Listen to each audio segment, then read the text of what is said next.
your horror movie podcast. What did you just say your wife's name was? I said, did I call the wrong name? Denise?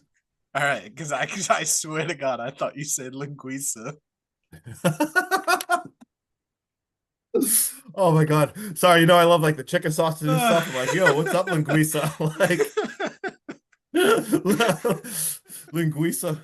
Dead my God, ass I'm thought you dying. just went, yeah, walking the door and linguiça was like, what are you doing?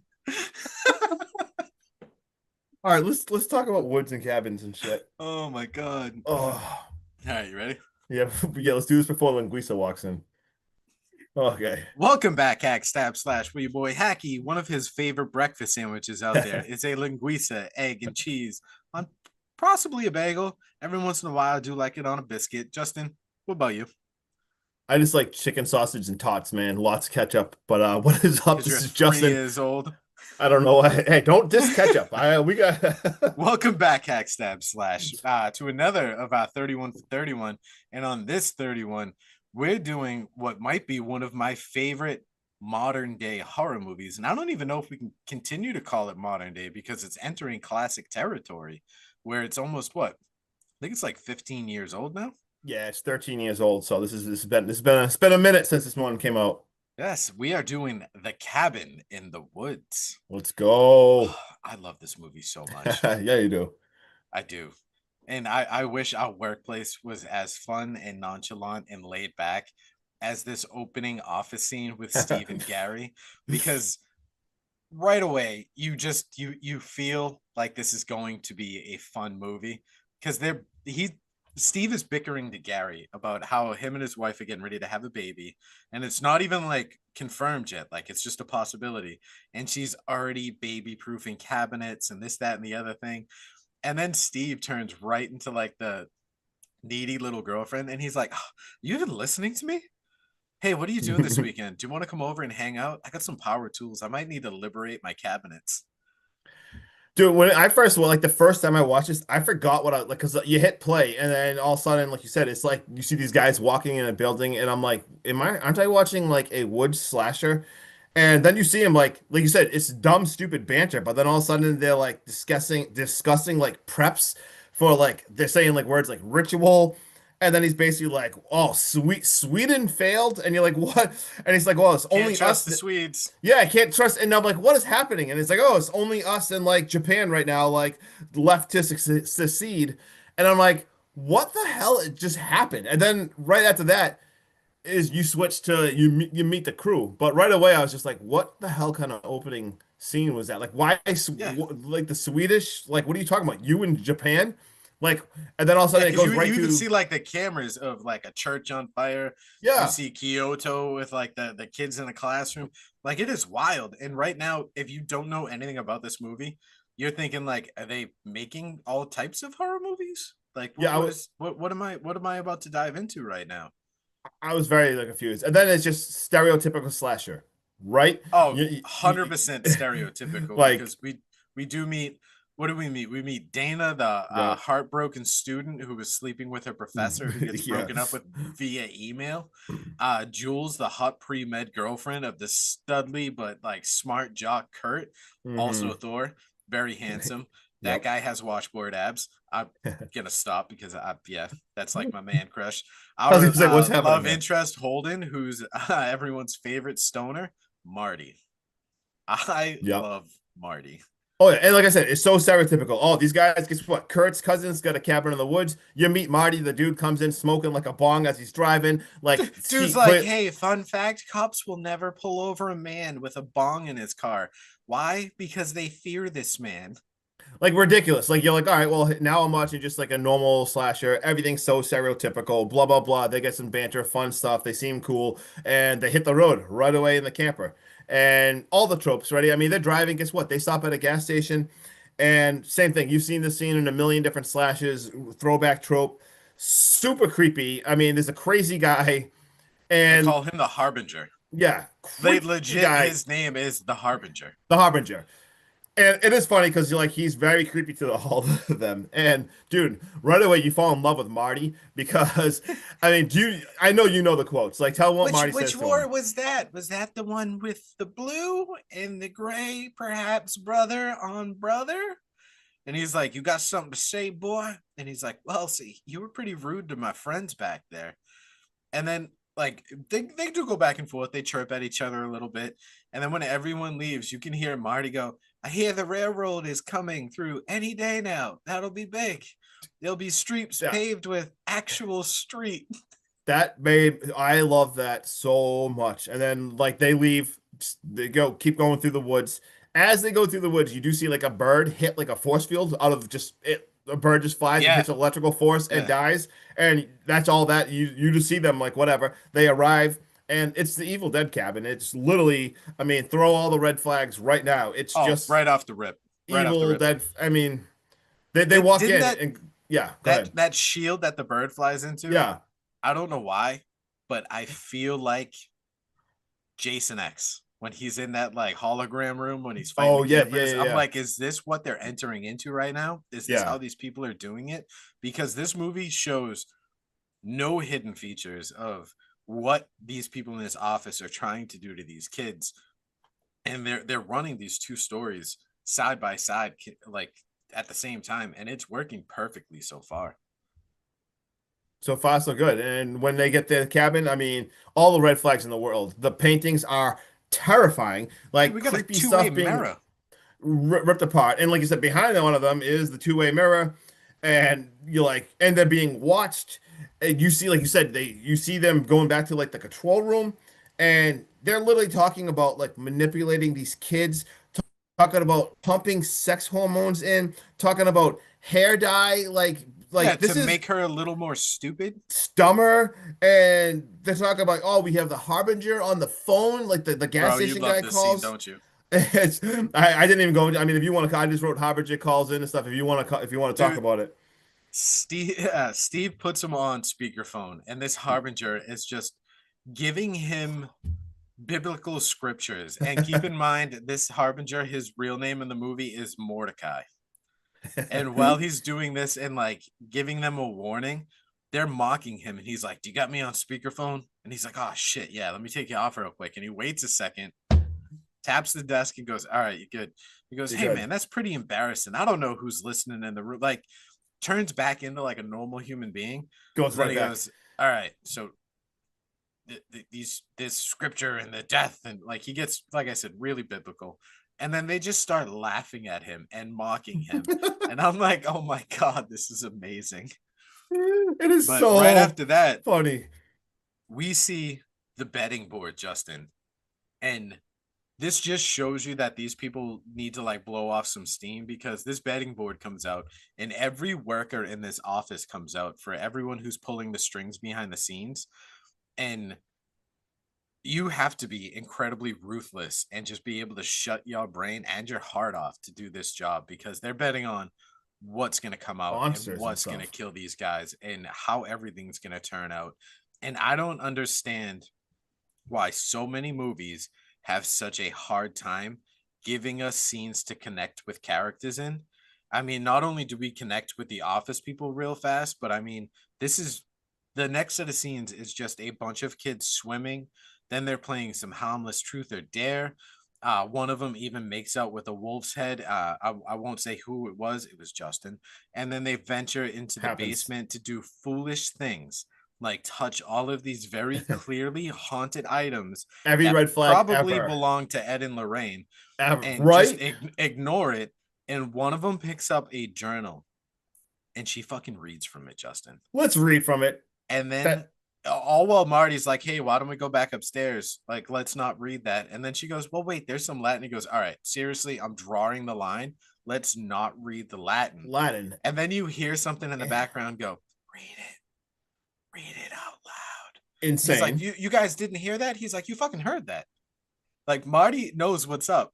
And she starts to read the Latin from this journal. And I go, "What the fuck is wrong with you, Dana? Jesus fucking Christ. Can someone please listen to the pothead? Because You're in a this dude cabin. knows what's up." You're in a freaking cabin, and you just read, you just read from a journal, Latin, outside, out, and then all of a sudden, like you see, like and it like she's reading it, and it's like a sadistic family, and all of a sudden you see like it awakens the Buckner fam and zombies, and then you have back in like the control room.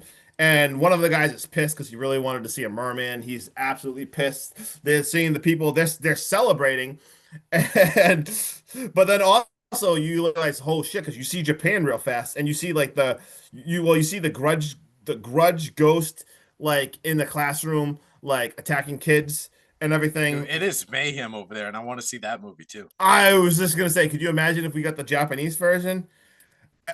And this is not going good at all, too, because you see, like right now, like Jules is dancing, goes with Kurt. Marty's getting freaked out too, because like you said, Marty knows what's going on. He's like, nobody acts like this. Like, what the hell is happening? Like, nobody acts like this. And they go outside in the woods. Like you see Kurt and Jules go in the woods to have sex in the woods. And as the people are watching, like loving this in the control room, and as everything's going really good, it looks like it's a good old time. But we see zombies kill Jules, and it gets pretty gruesome real fast because we got like heads being sawed off, and the control room is like just like does this after it does like this really weird like ritual thing. There's like blood being poured through different Yeah, things, and it reminds me it's of. Do you remember Blade?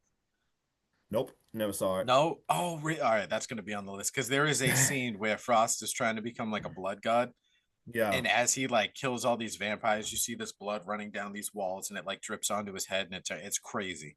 But yep. that whole scene kind of reminds me of that. But I'm so glad you covered it, and I just want to throw this out there that even though they fulfill like these ritualistic sacrifices, and we kick that off with Jules getting destroyed by the Buckner Mhm. family. I just want to say for us and Thor, we did see the boobies first because that's clearly all that matters. But seriously though, like them throwing the bear trap and it landing on her back, pulling her, and then cutting her head off with a rusty saw. Dude, it gets so gruesome. It's so brutal, so fast, So so fast. fast. Like you're having fun. Like there was just people kissing like wolf heads and like making out and dancing. And next thing you know, we got this. Like what is But happening? we do thankfully get comedic relief because now we're back to Marty, who's Thank in bed thank and God. he's reading a book called Little Nemo. And he hears a whisper, "Go for a walk."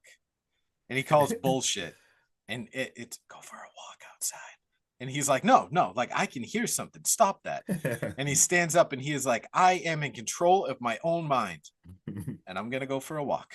He I'm like, "What literally the says it. fuck?" He literally But goes dude, for a walk. when he's Oh, outside, he doesn't even go for a walk. He just steps outside and he's standing there, like contemplating everything that's going around. yeah. You see one of the Buckner girls sneaking up behind him, and I'm like, oh shit, I'm like, he's gonna get it. And then you hear Kurt running full speed by him, covered in blood. When Marty turns around, bro clotheslines the Thank you for fucking saying. As I Buckner girl say, we have a and then clothesline. calls her a dead bitch as he runs inside. And Dude. I am so here for this movie. I love it so I'm so much. glad you said that because I literally wrote WWE sign. He literally just taunted as he clotheslined a zombie girl and runs back in there. And before anyone can even realize what's going on, like one of these zombie Buckner dudes has Jules's head, opens the door and throws the friggin' head into them. So like Oh, complete, and then you see the control room like locks them in. Like they're literally getting like they're like they hidden split environments up. and They released like a mist yeah, or something in there yep. when Kurt's original idea was let's stick together, and then they're Also, like, nope, all right, we can't do that. Then he's like, no, let's split up, cover more ground, and then they get locked into the bedrooms. Are you kidding me? yeah, insane. And Marty is freaking out. Dude, he like smashes like a lamp and he starts finding like surveillance. And he's like, oh my God, like I knew it. I knew it. But before, oh God, this one sucks too, so bad because he's attacked through the damn window, stabbed and dragged off by the damn zombie. And I literally wrote, no, like, why would you do this to Marty? Like, this is too early. Like, ah. And So pissed right now. so pissed too. And we see Dana, I mean, they're attacked. Dana actually kills one of the zombies, so like that's really, really kind of badass. And the three of them go to the RV. And then Dude, me, with the way she puts the crowbar through his eyeball dude, and then stabs his ass at least a dozen times. I'm like, right now the score is the Buckners 2 and the Sacrifices 1. And then we also do see Japan has failed and it's all not up to good. the Americans now. And Steve and the other guy are pissed because Japan has a perfect record. And they were kind of Mhm. like just coasting along, riding Japan's coattails. And now it's all on their I shoulders. was gonna say now we got pressure. And there is some heavy pressure, dude, because sheer panic sets in this office because our remaining survivors make it to the RV and they're gonna make a run for it, and they get into the tunnel, Tunnel. and they're like, "Why hasn't this thing been blown up?" But thankfully, at the last second, they do manage to cave it in, forcing Kurt to take drastic measures, driving Fast and Furious style in reverse to safety. He gets out. They need to come up with the plan. And he says, you know what, guys? I'm not just all, good looks and washboard abs. I also have a hidden talent. My hidden talent is that I'm Travis Pastrana's stunt man. And I'm going to jump this canyon. And he gets the speed and he gets the distance. And as I'm writing this down, I have Cake playing in the back of my head going, he's going the distance. He's going for speed. Yes. And he's also going for dead because this dude hits the force field that we Dude, see in the Crow hit and it stops him dead in his tracks and he just plummets. And I'm like, all right, well, Kurt's gone. What the hell do we do now, Justin? I would, dude. First of all, that sucks so bad. But you know what? The show's got to go on. So the two of them left. That they tried driving at the RV, and unfortunately, the zombies are still attacking. Man, Holden, he gets killed by the zombie, and we see Dana gets attacked by the zombie. And as this is happening, the control room starts to celebrate because they realize, all right, good, Holden's dead. We see Are Dana. they I mean, playing REO Speedwagon? yes, Yeah, all right. ridiculous. Like Speedwagon is blasting. Dana is being attacked by the zombie, and they have it like on like the background screen because I mean she's clearly going No to one's die. even watching it. It's just playing. They just know she's over. Like there's no way it's not going to be over. As she's getting killed, they are so celebrating like it is happening, and all of a sudden like and they explain everything too how like the virgin must have be the last to die, but like there's like a red phone in the office and the red phone rings and everybody panics. Like the guy runs over, he gets on the phone and everything, and he's like, oh shit, like no, what are you talking about? Like everything is going as planned. Well, is it going to plan? Because right as Dana is about to die, we see Marty. Let's go. Let's go, dude. I've never Marty been is more back. excited in my life, and I'll kick it to you in 1 second, but just I mean, because I know you're going to be excited. But Marty saves her. It's so amazing, and they basically run back into a grave where the zombie comes from. And Sean, take it away from here for a couple seconds. Yeah, I do have a question for you. what do you got?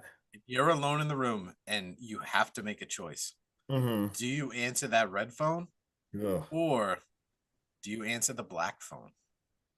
Oh shit! Yeah, You damn. have to answer one of them. Oh god, I'd probably do that red phone. I don't know. See, I might go with the black phone because the black phone had the kids and they kind of give you hints on how to Well, win. I was just gonna say this. Like the black phone itself wasn't too scary because they were like the victims trying to help you. So maybe I would go for the black phone because they would try to give me like a tip Yeah. to help. Yeah, I feel like the black phone would give you like tips and tricks on how to survive, and the red phone is just like an angry Bad. boss telling you Yes, that I was you're a gonna say horrible the. employee. I don't want to talk exactly. I don't want to talk to any angry bosses. We work for the post office and we get plenty of those. So yes. But just like you said, Marty saves the day. And it turns out the Buckner's grave is like a hidden entrance to a fucking Yes. elevator. And I giggled again. Every time Marty is on the screen, he has one-liners that just make you smile So because good. this man is covered in blood and guts trying to rework an electrical board like he's some sort of genius. And you look down and Dana just sees this pile of blood and guts and he goes, yeah, I had to disembowel him and he's still not dead.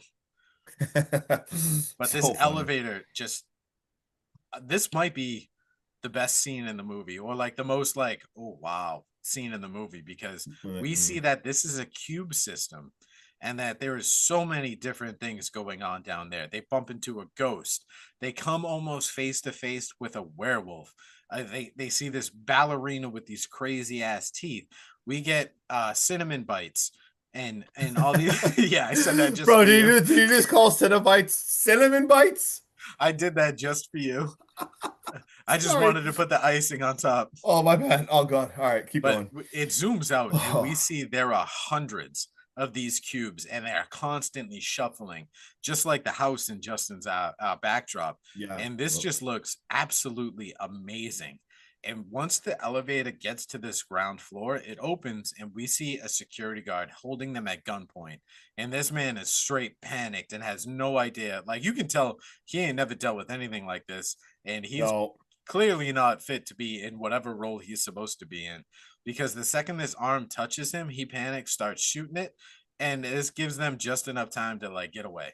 Because now this dude is in the elevator instead of them. The arm is doing something to his face.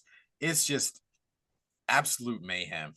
And we hear a voice talking to them over a loudspeaker, breaking everything down. And it's fucking Sigourney Weaver, and she's saying like, "Hey, you guys can either end this yourselves, or Right. we're basically gonna hunt and kill Marty." You did. Yeah, and And oh, go ahead. oh no, go ahead. No, and like you said, they're basically going to hunt them. And you also realize like the control room is realizing like, oh my God, like the weed is neutralizing the brain control on this guy. Like so like we have no choice. Like we have to kill them. And you have a SWAT team now. They're sending all the troops. Like I'd call them like SWAT teams or something. They're going after them. And Marty and what's it, Dana, they get to the elevator control. And well, all the doors get opened and it Why would you have a big giant red button a to red release button. everything at the same time? Why? Everything gets unleashed. And what I don't even know if you can just talk about the scene and do it. It's just I just wrote slaughter because every single thing that you could possibly imagine gets unleashed, and it is just a bloodbath. The SWAT team is killed so fast. There is stuff.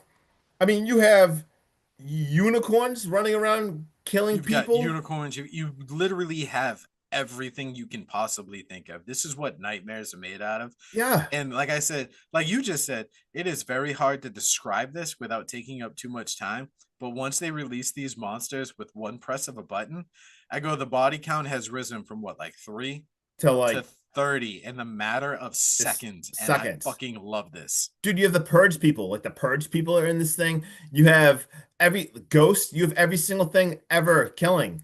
And it's Dude, just everyone. it is everyone and everything is happening. So this is a good, what, 10-minute scene of just straight murder and mayhem. Yeah. Because Yep. as this starts to die down, we even see Steve finally meets a merman. And unfortunately for him, this is how he dies. And while this thing is chomping on his face, bro, its blowhole is blowing out the blood that it's eating and drinking out of Steve. And I love it so much. No, I literally wrote, isn't it ironic? Don't you think? But yeah, Yeah. like sorry. Like just the fact that we literally got a merman death. Just And like you said, this scene, like you almost gotta watch it because it's like 10 minutes and we're covering it in like 1 minute because it's just so much. Like Dana ends up stabbing the other guy, and it's to the point where we get to the temple, which is I guess gonna be our final scene. And it's just the two of them now, and they get to the temple, and we see the facility director, Sigourney friggin' Weaver, is in this Again, too. yes. She confronts them and basically she explains everything, how this is literally the annual sacrifice ritual to appease like the ancient ones, and goes over everything, how there's like five archetypes that have to be killed, the order of how they have to get killed doesn't 100% matter, but you do need to have like the virgin killed last, or the basically says like the world will end, and basically kind of says like you guys should just probably just kill each Yeah. other, like You you can gotta do either this. sacrifice one or sacrifice everyone. And the way Sigourney Weaver delivers this line, it Yeah, actually changes Dana's mind because she's got a handgun gives her a gun. and she points it at Marty and she is ready to kill this man. And I know Justin's inner child got super giggity right now because just before she pulls this trigger, she gets fucking mauled by a By a werewolf. werewolf. There's a werewolf in this movie. I just, of course there is. And Love then it so Sigourney much. Weaver and Dane and Marty actually start fighting, right? Yeah, Mm-hmm. Marty. They Marty. start Yep. fighting. And when they roll over, Sigourney gets Bucknered right in the back. And Unreal. this is all right before the sun starts to come up, and Dana and Marty finally sit down together because Marty did the right thing and he shot this werewolf before he went at it with Sigourney Weaver to try to save Dana. So Marty's head's been in the right place this whole time, no matter how high he Yep. is. Oh yeah. Um, but they sit down, and he's like, I wish I could have seen them. And then Marty's response is, that would have made for a fun weekend. And they Right. spark up a joint and they're getting high together as we see the world end, and we get end credits. And this is just And dude, I just right before that, just I love it so much too because as they're like just like so like screw it, like they're smoking, they like apologize to each other. She's like, "Yeah, I apologize to like almost shooting you," and he's like, "Yeah, I mean, I apologize for letting that werewolf get you first." And then like my favorite line, like she's like, "Kurt doesn't even have a cousin, does he?" Like I just love it nope. like so much. But then like I said, it's like the end, and all of a sudden a stupid giant hand comes up and smashes the cabin. Cue the Nine Inch Nails music. Let's go. I believe they said that hand belonged to Kronos, the god of the dead. Yep. There So we go. that's pretty cruel. I've got this movie is meta. This movie is horror. This movie is gory, and this movie is a fucking gem. Hmm. Have you ever wondered why you're left screaming at your TV when you sit down to watch a horror movie? Don't go down the stairs. Don't split up. Why would you do that? Why is this there? Why are you making that decision? Well, this movie provides all those answers. The acting is so well blended with one another that I absolutely love it. I'm not just going to sit here and ramble for 10 minutes, so I'm going to give you my score, and it is an 8.8. And I tell you, this is an absolute must watch if you haven't seen it, and an absolute go watch it again if you have. Let's go. And I got it's fun, it's gory. Oh my God, the cast is awesome. Marty is in it. And I also wrote Marty, uh the tropes are done perfectly because I mean there's so many different movies that do stuff like this, but this movie does it so well. Even like never mind just going back to the cast, even like the control room cast, every single thing about this. Kind of a weird ending with the cult's hand smashing thing, kind of a little weird, but rewatchable, so rewatchable. I give this a solid 7.9. I do enjoy the fact that this whole god coming through, like the rune scene, they Yeah. save that for the very end, and Yep. it is like very quick. It's 5 minutes. It's not that long. Yep. It's a nice way to try to tie up the movie Yep. because I feel like if you kept going into everything that made this movie so great, it would have been like 10 hours long and we never would have gotten ending. Exactly.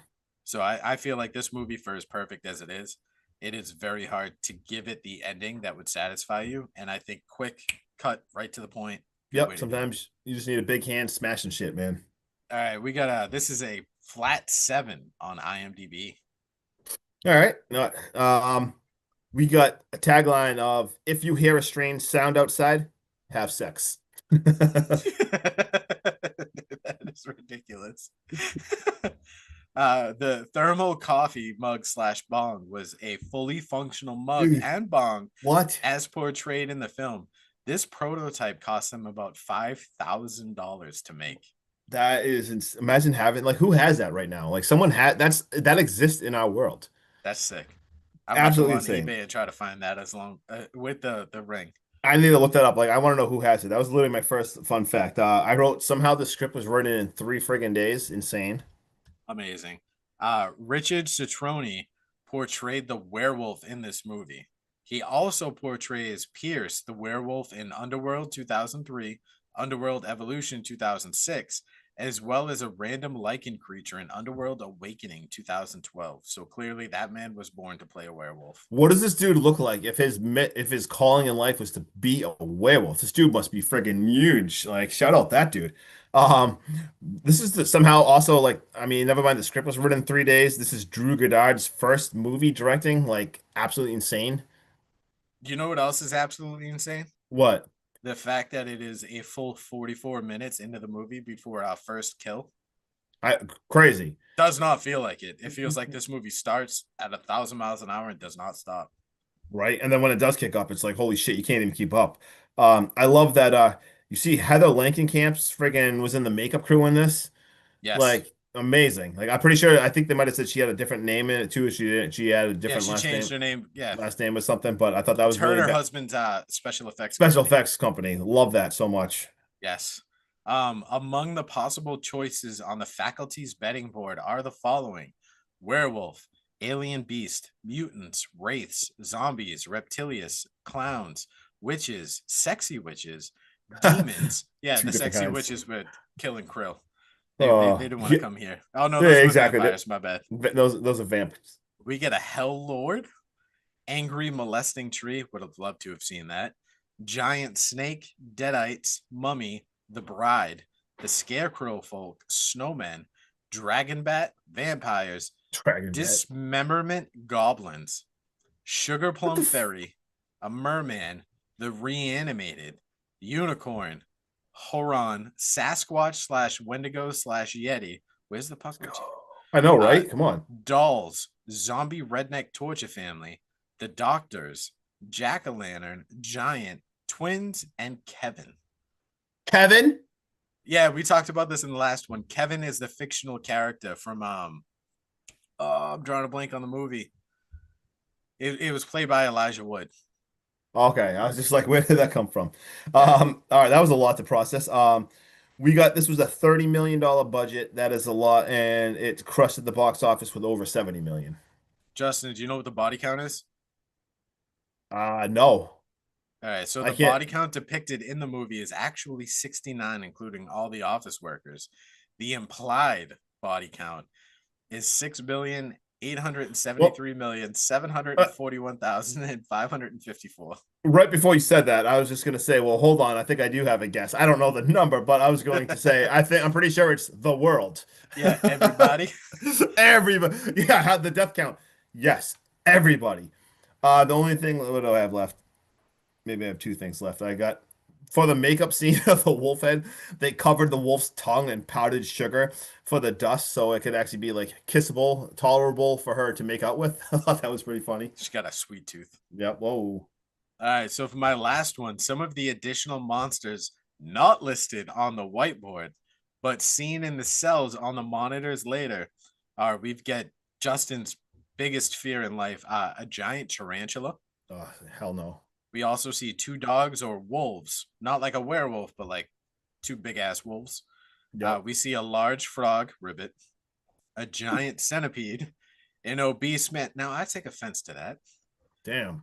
We Why they see gotta a do that? giant woman, and then we see two blob-like creatures, a killer robot. You ready for this? I'm ready. A trio of KKK members. You Okay. fucking kidding me? What? Okay. That is it. All That's right. all I've got. All right. The last thing I got is for they got Sigourney Weaver, which is badass, but they actually wanted Bruce Campbell to be that part, but I believe he was busy with something else. But I mean, don't get me wrong, Sigourney Weaver is awesome, but I think imagine Bruce Campbell, that would have been so fitting with like the cabin in the woods. That would have just been the Oh most my god, amazing. that would have been Like amazing. that would have been amazing having him be there. But You could have had them both. You could have had Bruce come in and be like the director, and then right? Sigourney Weaver just be inside of one of those cells and have a chest burster come out of her. Yes, yeah, That would have exactly. been So amazing. But yep. until So then, this is do it. everything we got, right? You don't got nothing Yep. else? We No, all we're done? good. We're good. All right, Let's do Justin it. needs to go work out, eat some carbohydrates, take a For couple real. ashwagandha pills. Turbo shot his life away. Until Hell then, yeah. I am Hacky, this dude right here. Just Justin, have the best day ever. And remember, if you hear something out in the, if you hear a noise, go have sex. Just have sex. What? Worst advice ever. Later. I love that we just ended on that.